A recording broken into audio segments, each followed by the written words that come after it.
Hey everybody, good morning. I hope everybody is in a better mood than they were yesterday. I'm just going to get straight to the point and I'll try to make this video as short as I can, but I want to get all my thoughts out before I finally rest because I'm feeling restless right now and I can't really sleep because I've been having these thoughts of not just these police shootings that have happened um, with Alton Sterling and Philando Castile, but I'm also bothered at how divided we are right now in this country and continue to be divided. We're divided on social media.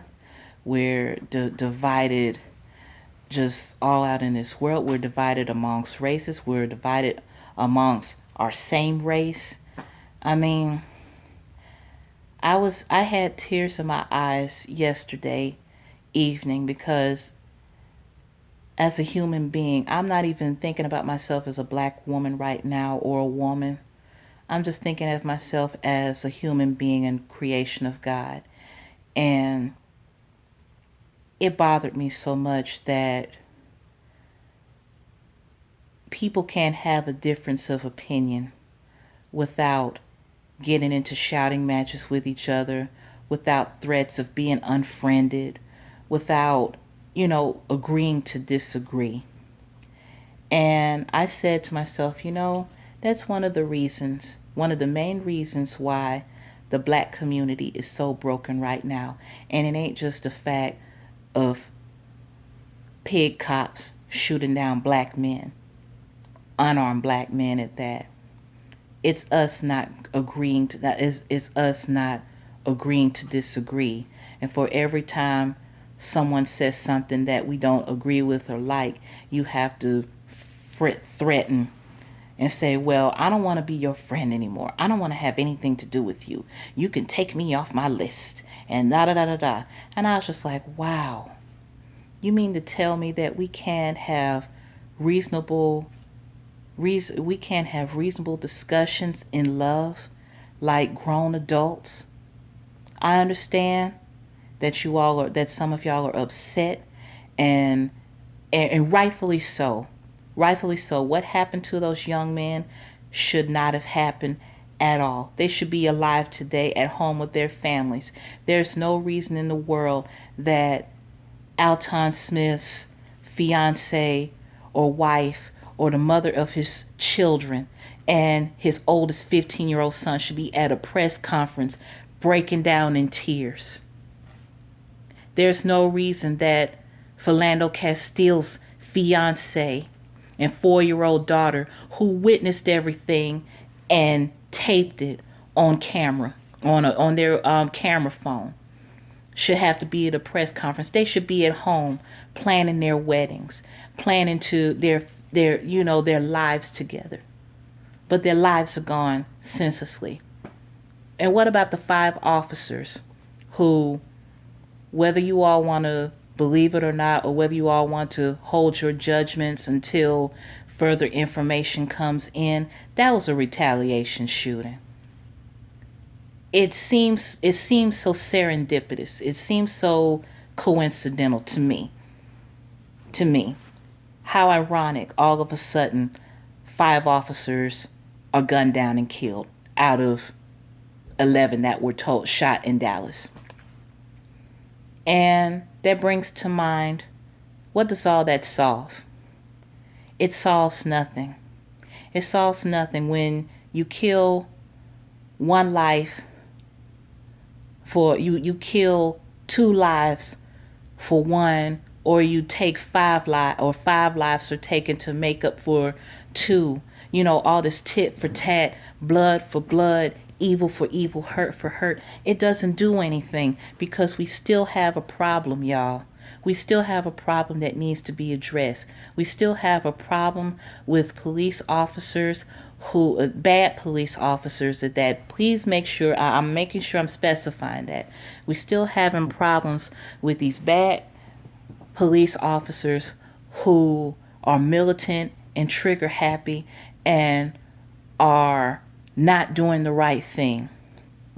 But we cannot ignore the fact that there's still an issue. If you take all these bad cops away, there's still an issue with black on black crime. I'm not going to get away with that. I'm not going to get away from that. I'm not going to stop talking about that. And you all shouldn't either. Because when you take all the cops away, what are you going to have left? There's still the problem of us. There's still the problem with a 13-year-old or a 15-year-old carjacking somebody in Buckhead somewhere or wherever, shooting people. There's still an issue with people having the blacks one day on the interstate, killing, interstate with somebody else who's having an equally bad day as they are, somewhere on 285, somewhere on 85, and they look at each other funny and they exchange words, they shoot the bird, then they want to pull out a pistol and shoot each other on the interstate and endanger other cars and other lives. Something's up with that. Talk about that. Protest that. Protest and talk about the outrage and the situation of some of these bad parent and mothers who, for whatever reason, feel like because they got a situation or a problem with the man that they're with, who's the father of their children, they feel like that everything is so wrong with the world that they have to slit the throats of their 4 innocent children. I don't see anybody fussing about that. I especially didn't see a whole lot of people fussing at Jamie Hood. For those of y'all who remember it, Jamie Hood, when he shot these Athens police officers in cold blood, who were black and white, by the way, who just shot them in cold blood and admitted to doing it. And then because he was so smart and know the system and so slick, and he knew what his rights were, he stalled for nearly 2.5, 3 years. He stalled the court process and kept having the courts moved court dates so he can have a fair trial and do all this stuff on purpose so he can delay his time from facing the ultimate conviction, which he ended up facing life in prison, instead of just taking his punishment like a man, like he did everything else. If you were big and bad enough to shoot these cops, be big enough and man enough to take your punishment like a man. Wasting taxpayer dollars.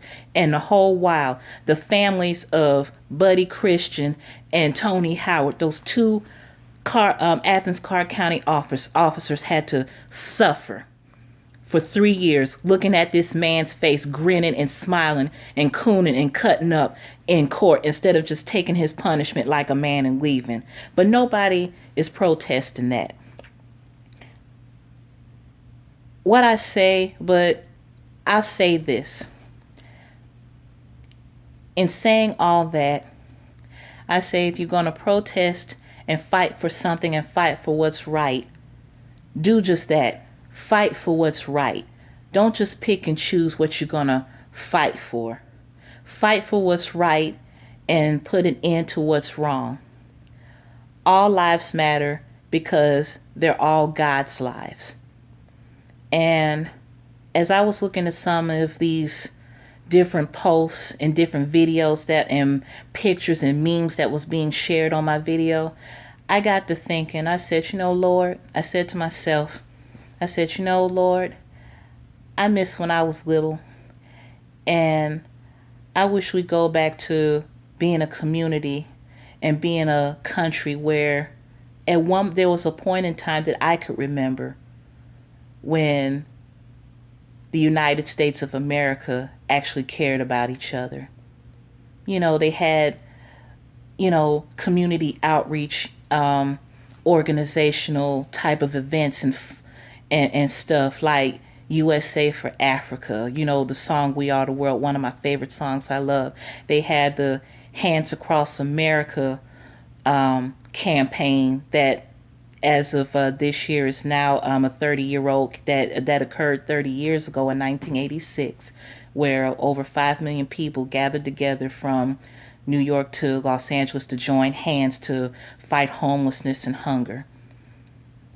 And I looked at that video and I had tears in my eyes. It's like, I remember that. And I wish we could go back to being a country like that, where everybody, regardless of what race, color, creed, or religion, or background, or handicap, or whatever, would just go back to just togetherness. That was a moment in time where it didn't matter if you were a celebrity or not. You are actually a child of God. You are actually a human being. And everyone loved each other. And I miss stuff like that. I miss stuff like that in music. I miss things in music that brought messages and brought people together. I miss songs like West Coast All Stars, We're All in the Same Gang. I miss stuff like Self-Destruction. I miss songs like that where you had a group of people, regardless of black and white or whatever part of the entertainment industry they were or not, that genuinely loved and cared about their communities and cared about each other. It wasn't about beefing all the time on social media and dissing each other and all this other stuff. It wasn't about that. I'm going to close with this, y'all, and I hope I didn't go too long with my video. In order to make change, in order for there to be change, you have to be willing to make it.